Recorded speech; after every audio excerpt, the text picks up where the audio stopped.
welcome back to Random Acts of Creativity. It's January 17th, and in southern Ontario, it's raining right now.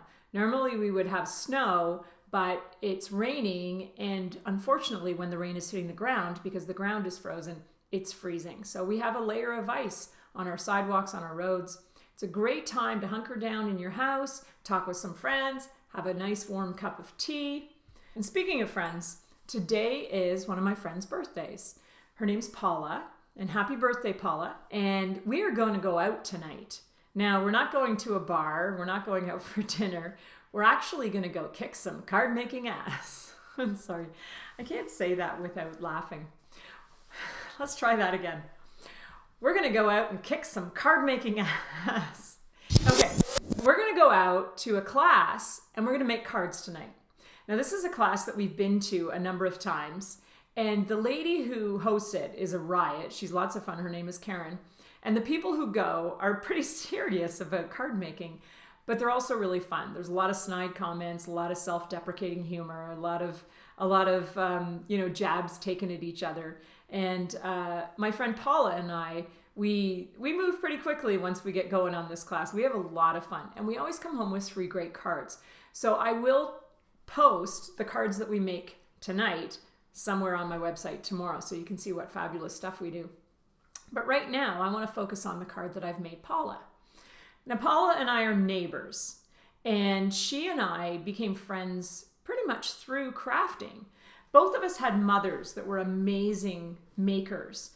They made all sorts of things. They were both great at sewing and knitting and needlepoint and painting. They were amazing crafters, great cooks, all of that kind of stuff. And a lot of people that grew up, were born in the 30s, 40s, that's how they were raised, because they made their own things. We don't do as much of that nowadays. But I'm trying to bring that back, because I think we're missing that part of our brain, that part that envisions what something's going to be when it's done. And I think when we can envision something that's going to be done from a craft standpoint, something that really doesn't have any negative stakes to it, I think that transfers over to our work. So we begin to see possibilities in the future, because we're wiring our brain to see something that's going to happen. I needed to make something really nice for Paula, because we're getting a little competitive in our card making, to be perfectly honest. Everything we give each other tends to be a little bit better than the last time. So today, I am going to give her this great card purse. Now let me show you. Here's the handles, and that's what it looks like. It looks fabulous. So it's all made out of paper with ribbon handles. And the enclosure is Velcro. I'm just going to open that up. It's going to make some sound. There we go.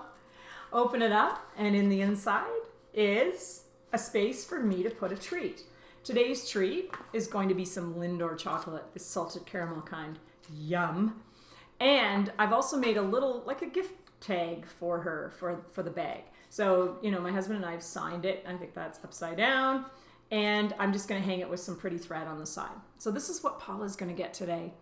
So don't tell her, because I want it to be a surprise.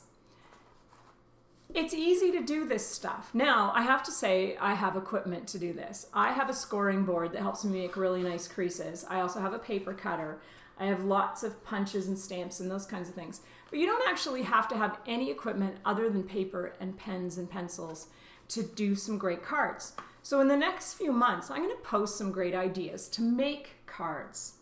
Cards to me are a gift to a person. And if you make that gift, it just sends energy from your heart to their heart. All you need to do is have a little time to do so. And we're going to talk about ways that you can do this.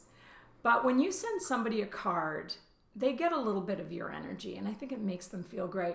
I have a habit of sending cards for no reason, just because I love this person, or because I want them to, maybe they're having a tough time and I just want them to get just a tiny positive thing in their life.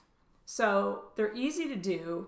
Follow along, make some stuff, and just make yourself feel wonderful and make other people feel wonderful, because really, isn't that what it's all about?